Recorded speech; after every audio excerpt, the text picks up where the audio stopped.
Padreng, ang naging issue ng motor ni boss, nagpapalit na siya ng starter motor, wala na palang halos laman loob yun. Tapos yung kanyang relay pinalitan natin, shortage na doon. Kaya ikot ng ikot yung kanyang starter motor. Yung kanyang switch, liniha ko na lang, minsan meron, minsan wala. So paki-start mo nga, Padreng. Start mo. Ayun, oh. Okay, quality, Padreng. Yan si Padreng, dayo from Mandama, mga Sabataan.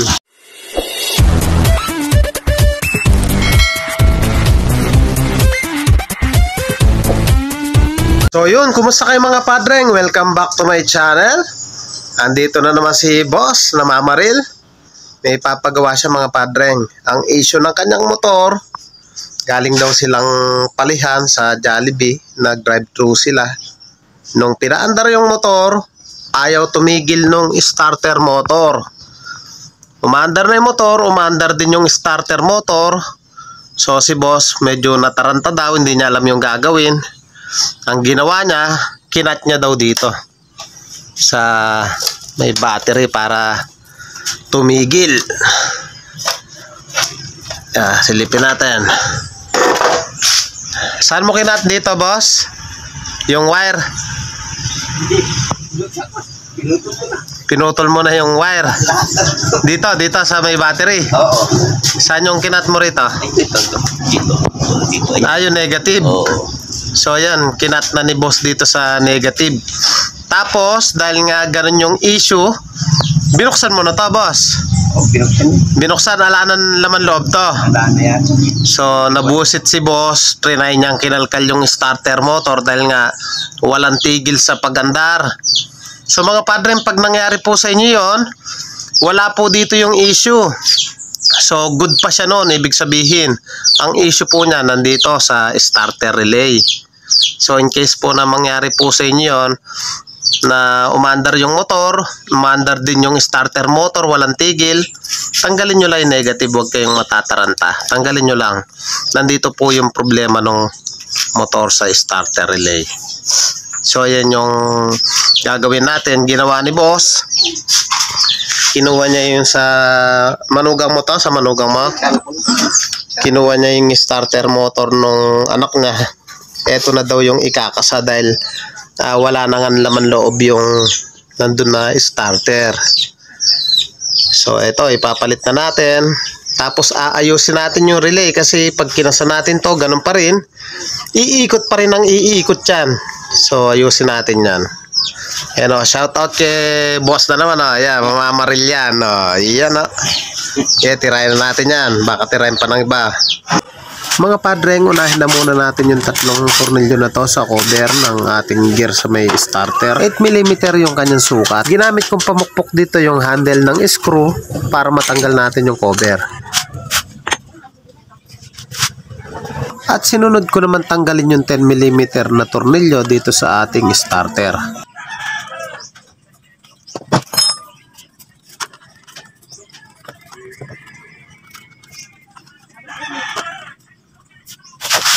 At isunod naman natin yung 10mm doon sa likod ng ating starter kung saan nakakabit yung negative ng ating battery. Tatanggalin na natin yung ating starter motor sapagkat papalitan na natin ng panibago.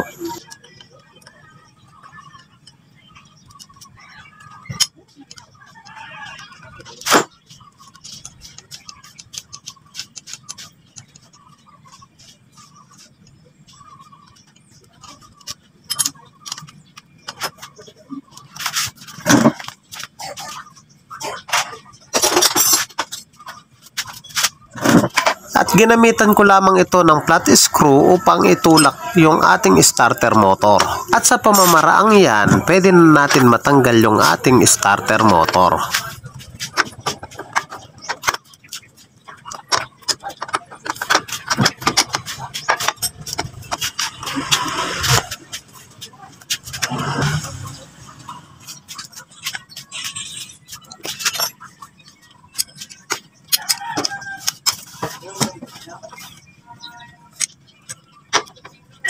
Mm na box wrench yung ginamit ko dito sa wire ng ating starter motor upang tuluyan na natin itong matanggal. At ayan na nga, natanggal na natin yung ating starter motor. Ang gawin natin dyan, testingin natin kung talagang hindi na gumagana dahil sinabi ni Padreng na wala na daw itong laman loob. Lakas pa yung baterya eh. Lakas pa. Tagal na ng baterya ko yan eh. Meron ng may isang taon siguro yan eh. Hindi ko mamupunta. At ayan na nga, positive. Ayaw na gumana ng ating starter motor. At sinunod ko naman tanggalin yung trigger ng ating starter motor. At isinunod ko na rin tanggalin yung positive ng ating battery para iwas tayo sa pag-spark kung sakaling madikit tayo sa body ground. Tinanggal ko na rin yung kanyang starter relay gamit yung 10mm na box wrench. At yung dalawang terminal ng ating starter relay na kung saan may dalawang 10mm na nut, yung isa ay papunta sa ating starter motor, yung isa naman ay papunta sa ating positive ng battery.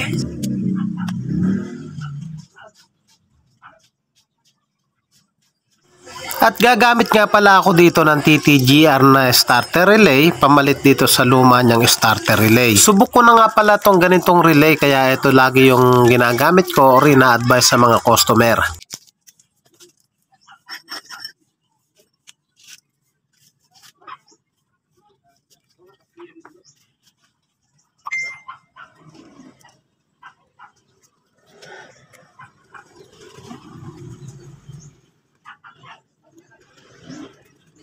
At kinasa ko na nga pala rito yung isang terminal na galing sa ating starter motor dito sa kaliwa.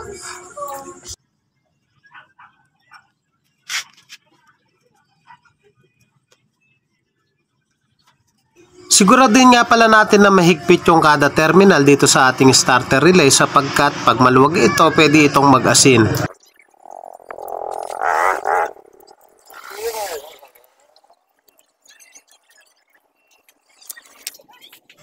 At sinunod ko na rin dito yung isang terminal na kung saan tong terminal na to ay papunta dito sa ating positive ng battery.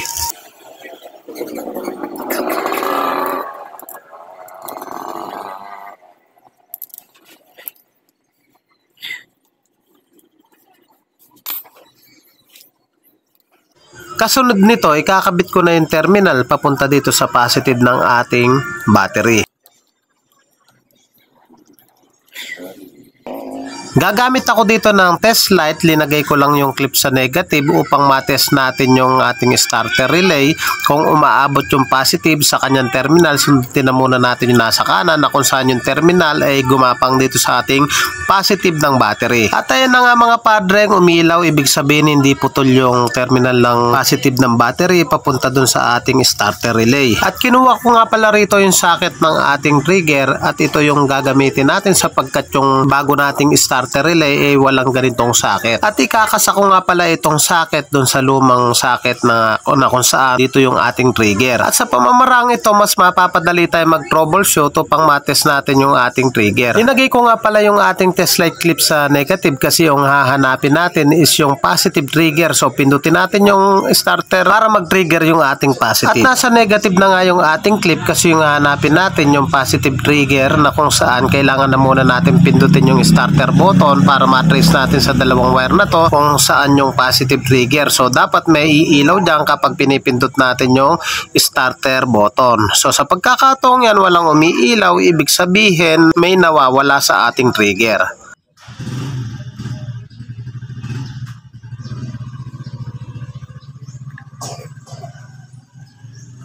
At linipat ko yung ating test light clip sa positive kasi ang hanapin natin yung given na negative. So sa pagkakataong yan, wala pa rin umiilaw, ibig sabihin nawawala din yung ating negative at yung ating positive trigger.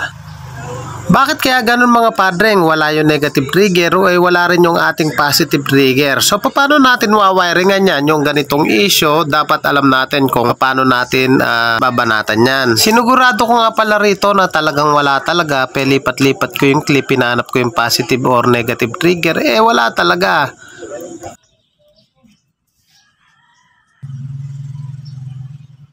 Naisipan ko nga pala rito, padreng, natanggalin na itong ating starter switch. Baka nandito yung problema.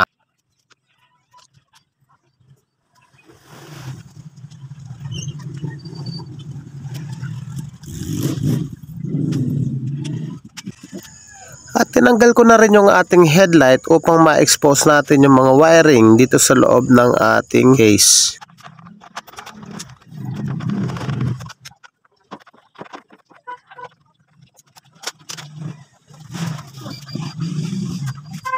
Sa loob nito may makikita tayong red wire na galing sa atin fuse box. Gumamit nga pala ako ng test light yan, yung clip linagay ko sa negative. Una kong sinundot yung black wire na kung saan ito yung accessories wire na kapag sinusian mo yung red, lilipat yung supply dito sa black wire. So yung negative hindi umilaw, so ibig sabihin may nawawala. So tinest ko na muna yung red wire, dapat iilaw yan kasi galing ito sa fuse box. Bakit kaya walang ilaw mga padreng, sa tingin nyo anong problema?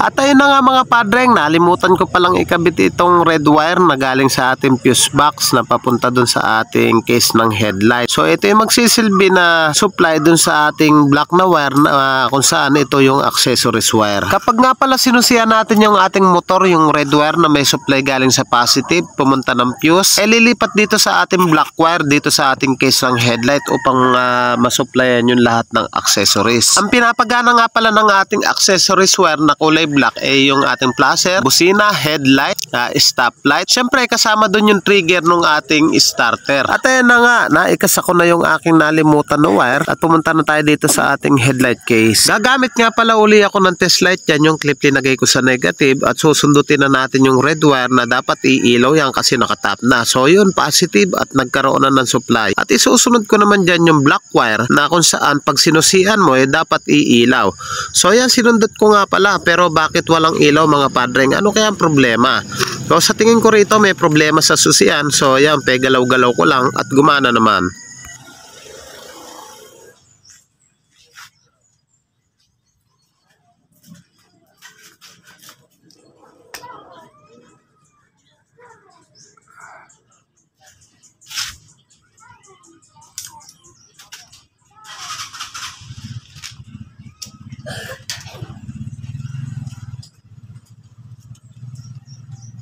At itetest ko na nga pala yung trigger ng ating starter. So pipindutin lang natin starter switch upang matest natin yung positive trigger dito sa dalawang wire. Ang kulay ng kanyang wire, yellow na may red, tsaka yung green.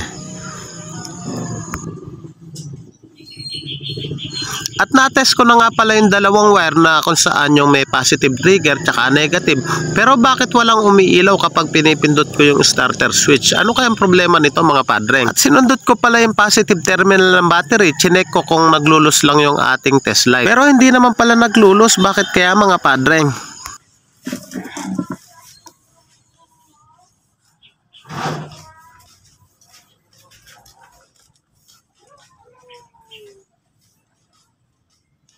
Hinanap ko nga pala yung black wire dito sa ating starter switch. Itetest natin ang test light. Dapat iilaw yan kasi black wire yan, accessories wire. Pag nakasusi, dapat may supply to. So yan, positive, may supply naman yung black wire. Pinagsusundot ko nga pala yung ating starter switch. Baka may kalawang lang. So yan, napagana ko naman yung ilaw pero parang naglulus siya. Nagkaroon naman ng supply yung ating starter switch. Kaya nagpasya ako na itest uli yung trigger ng ating starter relay. Sinasabayan ko ng pagpindot sa ating starter switch para matrace natin kung nasaan yung positive trigger sa dalawang wire na to. Ang kulay ng kanyang wire, yellow na may red tsaka yung green. So sa pagkakataong ito mga padreng, wala pa ring lumalabas. So ano kaya ang problema nito mga padreng? Meron naman supply dun sa ating accessories wire na kung saan nandun yung ating starter switch. Trinay kong tanggalin uli yung socket at trinekta ko na doon para malaman natin baka mamaya sira lang yung aking socket. So ganun pa rin, wala pa rin supply mga padreng.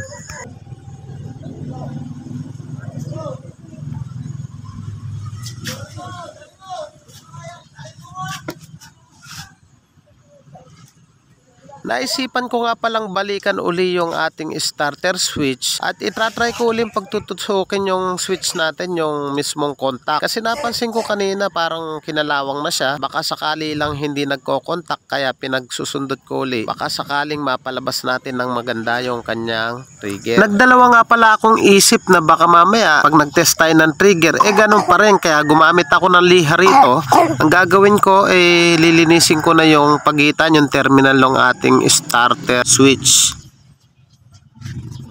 Gamit nga pala yung liha, napansin ko, napalabas ko na yung tanso, yung contact mismo ng ating starter switch sa tingin ko at okay na to.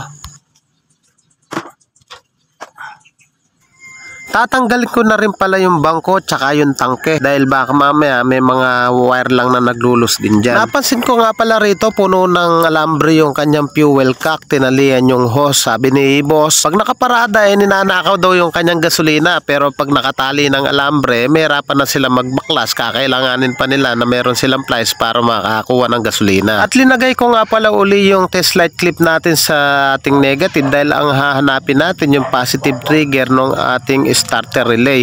So kaya ako nga pala tinanggal yung bangko tangke dahil dito sa part na to, napansin ko na wala na siyang balot. So hinanap ko lang dito yung trigger ng galing sa ating starter switch. Ang kulay niya, yellow na may red. So itratry ko dito sundutin habang pinipindot ko yung starter switch.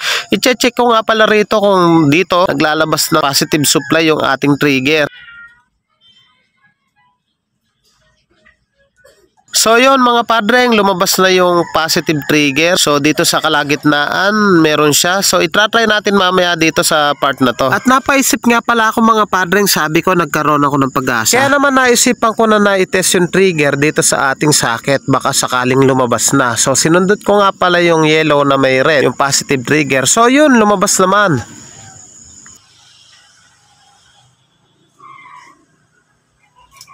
Kaya linipat ko kagad yung test light clip sa positive dahil i-check ko rin naman dito yung negative trigger ng ating relay. Pero bakit kaya nawawala yung negative trigger ng ating starter relay? Samantala yung positive trigger lumabas naman siya. Hindi kasi magbabato ng kuryente yung ating starter relay kapag yung trigger na positive at negative merong nawawala. Kinabit ko na nga pala uli yung ating socket para mas madali ako mag-troubleshoot. Pero ganun pa rin, wala pa rin yung kanyang negative trigger. At nanigurado nga pala ako mga padreng, linipat ko sa negative yung clip, chinek ko uli yung positive trigger, baka mamaya nawawala na rin. So ayun, nandun pa rin naman yung negative trigger, wala talaga mga padreng. Bakit kaya? Itatap ko na nga pala rito yung positive trigger ng ating starter relay para nakaisa na ako na sure ball. At binalutan ko na rin ng electrical tape yung ating wiring para iwas sunog. Habang nagte-tape nga pala ako, naisip ko na yung negative nga pala ng battery nakalagay sa starter motor, kaya pala walang negative trigger na lumalabas. Ilalagay ko na nga pala yung starter motor, pero linuwagan ko na muna yung 10mm na dito natin ilalagay yung wire na galing sa ating starter relay.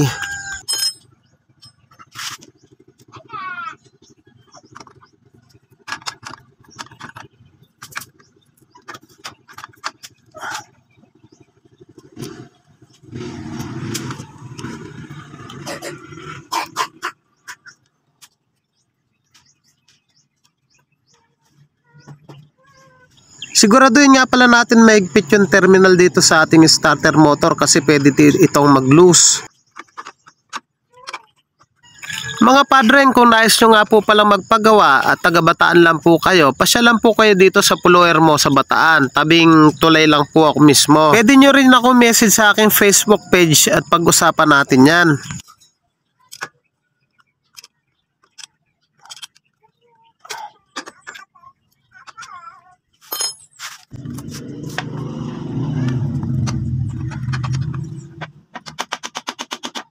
At ayun na nga, naipasok ko na yung starter motor, pinukpok ko lang siya ng kaunti para maipasok ko ng tuluyan.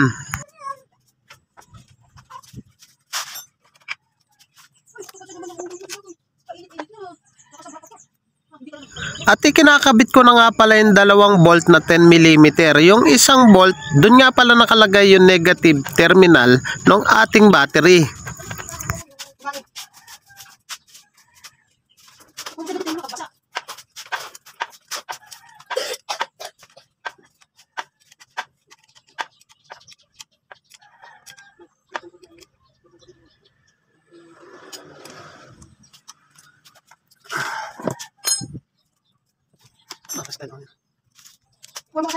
At gumamit nga pala ako ng test light, linagay ko sa positive terminal. Chinek ko yung body kung meron na siyang ground. At okay naman, lumabas na yung body ground niya. Hindi kasi gagana yung starter motor kung walang body ground. Binalik ko na rin yung terminal, yung socket ng ating trigger. Linagay ko sa positive yung clip. Lahat ng iilaw negative. So sinundot ko yun, nagkaroon na ng supply yung negative trigger. At tiyak ko, okay na yan.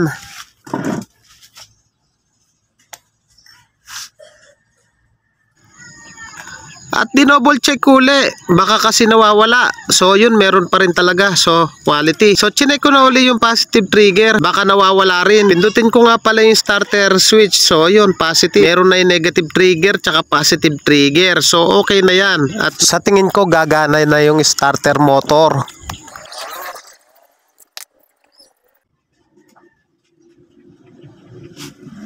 Kaya naman tinap ko na yung negative trigger ng ating starter relay doon sa trigger na galing sa kanyang wiring.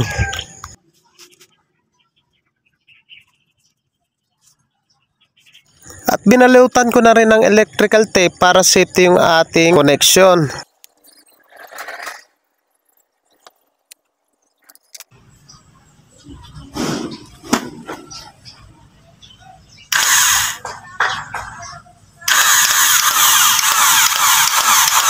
Tines ko na yung ating starter switch at gumana naman na yung ating starter motor. So yun, very good.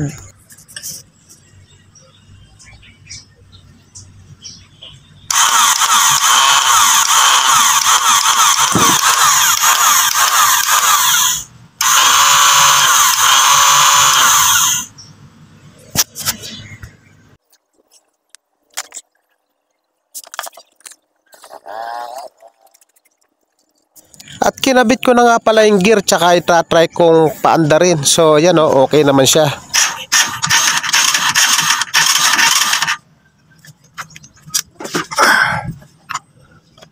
Kaya naman tinakpan ko na at baka makawala pa.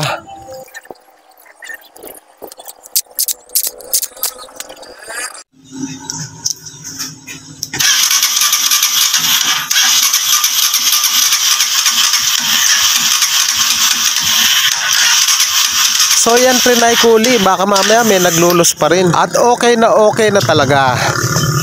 Padreng, ang naging issue ng motor ni boss, nagpapalit na siya ng starter motor, wala na palang halos laman loob yun. Tapos yung kanyang relay, pinalitan natin, shortage na doon. Kaya ikot ng ikot yung kanyang starter motor. Yung kanyang switch, liniha ko na lang, minsan meron, minsan wala. So paki-start mo nga, Padreng. Start mo. Ayun, oh.